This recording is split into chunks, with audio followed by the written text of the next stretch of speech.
আজ আমি যে বিষয়টা নিয়ে কথা বলবো সেটা হচ্ছে সিটি এবং পিটি। মানে সিটি পিটি মানে কি, ইনস্ট্রুমেন্ট ট্রান্সফরমার। তো এই ইনস্ট্রুমেন্ট ট্রান্সফরমারকে দুটি ভাগে ভাগ করা হয়েছে। একটা কি বললাম, সিটি মানে কারেন্ট ট্রান্সফরমার, আর একটা হচ্ছে পিটি মানে পোটেনশিয়াল ট্রান্সফরমার। প্রথমে সিটি এর ফুল ফর্ম জানলাম, ঠিক আছে, কিন্তু এর ব্যবহারটা জানতে হবে। এর ব্যবহার কোথায় কি ব্যবহার করা হয় সেটা জানবো। দেখো, সিটি মানে কারেন্ট ট্রান্সফরমার, এর ব্যবহার হাই টেনশন লাইনে কারেন্ট মেজার করার জন্য ব্যবহার করা হয়। হাই টেনশন লাইন মানে যে আমাদের যে তোমার যে 33 কেবি 63 কেবি, ঠিক আছে, ওগুলা তো কারেন্ট মেজার করতে হবে যে এই তারটার মধ্য দিয়ে, এই ফেজটার মধ্য দিয়ে কত কারেন্ট ফ্লো হচ্ছে। সেটা আমরা ওই সিটি মানে কারেন্ট ট্রান্সফরমার এর সাহায্যে মেজার করতে পারি যে কত কারেন্ট ফ্লো হচ্ছে। কারণ যদি ওখানে আমি অ্যামমিটার বসাতে যাই, আমাদের সাধারণত কি বাড়িতে বা কোনো সার্কিটে অ্যামমিটারের সাহায্যে কারেন্ট মেজার করা হয়, কিন্তু ওখানে যদি আমি অ্যামমিটার বসাতে যাই কি হবে জানো? অনেক বড় অ্যামমিটার দরকার। এই ঘরটার সমান একটা অ্যামমিটার দরকার। তাতে অনেক তোমার যে আমাদের কয়েলের পাক সংখ্যা অনেক বেশি হবে এবং আমাদের অ্যামমিটারটাও অনেক বড় হবে। তাই জন্য কি হয়, ওই সিটি ব্যবহার করা হয়, কারেন্ট ট্রান্সফরমার, ঠিক আছে। ওখানে কিভাবে মেজার করা হয়, মানে যে সাইডটা আমাদের, ধরো ট্রান্সফরমার কি দুটো কয়েল থাকে, একটা প্রাইমারি কয়েল একটা সেকেন্ডারি কয়েল।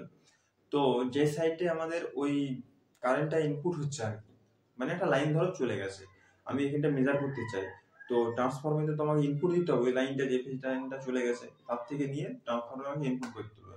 সেই সাইডে কি থাকে, সেই সাইডে তোমার কি থাকে, হাই টেনশন লাইনে সবসময় ভোল্টেজ বেশি থাকে, কারেন্ট কম থাকে, ঠিক আছে। তো ওখানে যে সাইডে ইনপুট হচ্ছে সে সাইডে আমার পাক সংখ্যা কম থাকবে। কি থাকবে? কম থাকবে। এটা কারেন্ট ট্রান্সফরমার সিটি এর ক্ষেত্রে যে সাইডটা ইনপুট হচ্ছে সে সাইডটা আমার পাক সংখ্যা কম থাকবে, আর যে সাইডে আউটপুট হচ্ছে সে সাইডটা আমার পাক সংখ্যা বেশি থাকবে।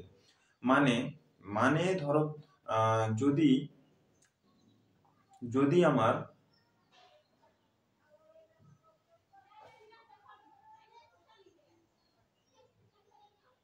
যদি প্রাইমারি কয়েলে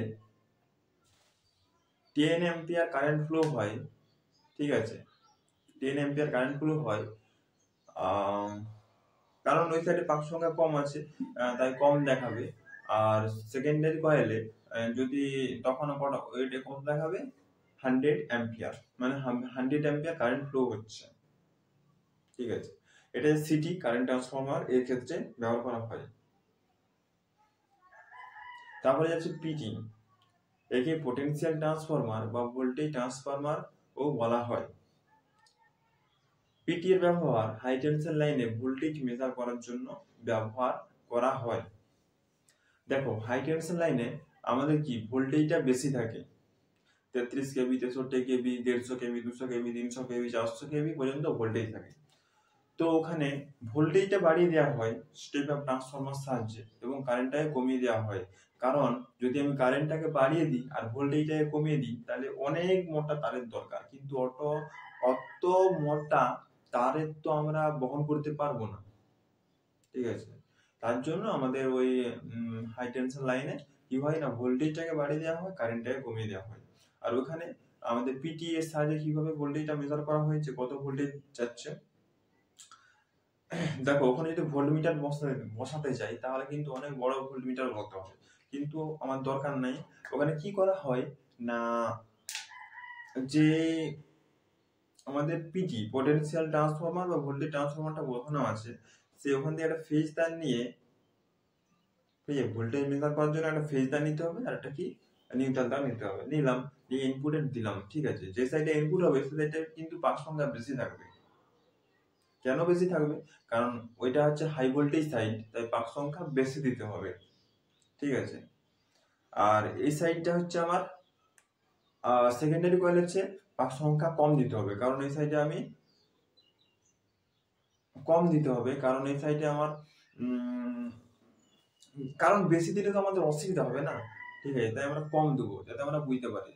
ধরো সেকেন্ডারি কয়েলে যদি দেখায় যে 100 ভোল্টেজ যাচ্ছে, ঠিক আছে, 100 ভোল্টেজ দেখাচ্ছে সেকেন্ডারি কয়েলে, তাহলে তোমাকে বুঝে নিতে হবে যে প্রাইমারি কয়েলে 1000 ভোল্টেজ যাচ্ছে, ঠিক আছে, এটা তোমাকে বুঝে নিতে হবে। মানে 10-এর সঙ্গে 10-এর সঙ্গে 100 গুণ করতে হবে, ঠিক আছে, মানে 100-র সাথে 10 গুণ করতে হবে, তবে ওটা তুমি বুঝতে পারবে। ওটা সিস্টেমেটিক ওয়ে ওটা দেয়া থাকে, ঠিক আছে, যেখানে ওই সিটি পিটি এর ব্যবহার হয়, সেখানে তারা জানে যে কত ভোল্টেজ কারেন্ট ফ্লো হচ্ছে, এবং ওরা সব কিছুই জানে। প্রথমে থিওরিটিক্যাল পড়তে হয়, দিয়ে প্র্যাকটিক্যালি সেটা সেখান থেকে সবাইকে শিখিয়ে দেওয়া হয়, যারা যারা শিখতে চায় সবাইকে শিখিয়ে দেওয়া হয়, ঠিক আছে। আশা করি বুঝতে পেরেছো সিটি এবং পিটি এর ব্যবহার, ঠিক আছে। আরেকবার বলে দিচ্ছি, ইনস্ট্রুমেন্ট ট্রান্সফরমার দুই প্রকার, একটা হচ্ছে একটা ইনস্ট্রুমেন্ট ট্রান্সফরমার দুই প্রকার হয়, সিটি কারেন্ট ট্রান্সফরমার, আর হচ্ছে পিটি পটেনশিয়াল ট্রান্সফরমার। সিটি এর ব্যবহার হাই টেনশন লাইনে ভোল্টেজ, সিটি এর ব্যবহার হাই টেনশন লাইনে কারেন্ট মেজার করার জন্য ব্যবহার করা হয়, এবং পিটি এর ব্যবহার হাই টেনশন লাইনে পিটি একে পটেনশিয়াল ট্রান্সফরমার বা ভোল্টেজ ট্রান্সফরমার বলা হয়। পিটি এর ব্যবহার হাই টেনশন লাইনে ভোল্টেজ মেজার করার জন্য ব্যবহার করা হয়। আশা করি আমি যতক্ষণ সিটি পিটি এর ব্যবহার বললাম, ঠিক আছে, কোথায় কি ব্যবহার হয়, আশা করি তোমরা বুঝতে পেরেছো। যদি না বুঝতে পারো তাহলে পুনরায় আরেকবার ভিডিওটি দেখতে হবে, ঠিক আছে। Good bye.